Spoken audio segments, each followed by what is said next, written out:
అందరికీ నమస్తే అండి. మనం పిల్లల విజయంలో తల్లిదండ్రుల భాగస్వామ్యం అనే అంశం గురించి మాట్లాడుకుంటున్నాం కదా! ఈరోజు మరికొన్ని అంశాలు.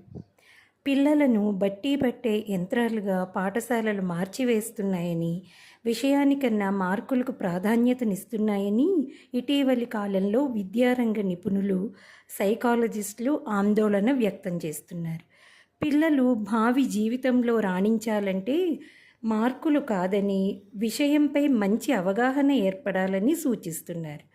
తల్లిదండ్రులు ఈ విషయాన్ని దృష్టిలో ఉంచుకుని పాఠశాలలో జరుగుతున్న బోధనాభ్యాసన ప్రక్రియ తీరుతెన్నులను పరిశీలించాలి. మీ పిల్లల ద్వారానే ఈ అంశంపై కావలసినంత సమాచారం పొందవచ్చు. పిల్లలకు ఎక్కువ మార్కులు రావటమే ధ్యేయంగా నడిచే పాఠశాలల్లో అభ్యసనం కన్నా బోధనకు ఎక్కువ ప్రాధాన్యతనిస్తారు. విషయాన్ని అర్థమయ్యేలా బోధించటం మాట అటుంచి ఆ దిశగా పిల్లలను కూడా ప్రయత్నం చేయనివ్వరు. పరీక్షలు, మార్కుల చట్రంలో పిల్లలను ఇరికించి పరీక్షా దృష్టితో చెప్పడం, చెప్పించి నేర్పించటం అదే అక్కడి విద్యా విధానం.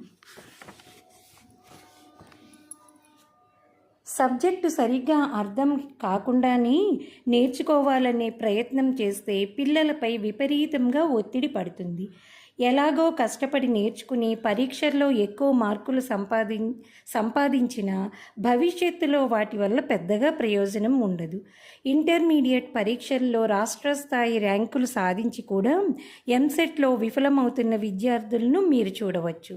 ఇంజనీరింగ్, మెడిసిన్ వంటి వృత్తి విద్యా కోర్సుల్లో ప్రవేశించాలని ఆసక్తితో ఇంటర్మీడియట్ చదివిన విద్యార్థి ఆ దిశగా సఫలీకృతం కాలేనప్పుడు 2 సంవత్సరాల ఇంటర్ విద్య ఆ విద్యార్థికి లాభం చేసినట్లా, నష్టం చేసినట్లా ఆలోచించండి.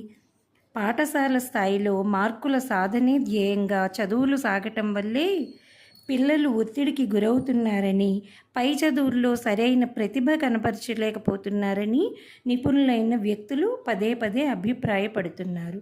అందుకే పాఠశాలను ఎంపిక చేసుకునేటప్పుడైనా, చేర్పించిన తర్వాతైనా ముఖ్యమైన ఈ అంశాన్ని విస్మరించరాదు. ఇతర పిల్లల సామాజిక, ఆర్థిక నేపథ్యం మీ పిల్లల ప్రవర్తనను, వైఖరులను వారి సహచరులు ఎంతో ప్రభావితం చేస్తారు.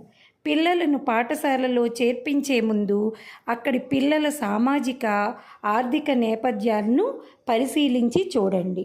మరికొన్ని విషయాలు రేపటి అధ్యాయంలో.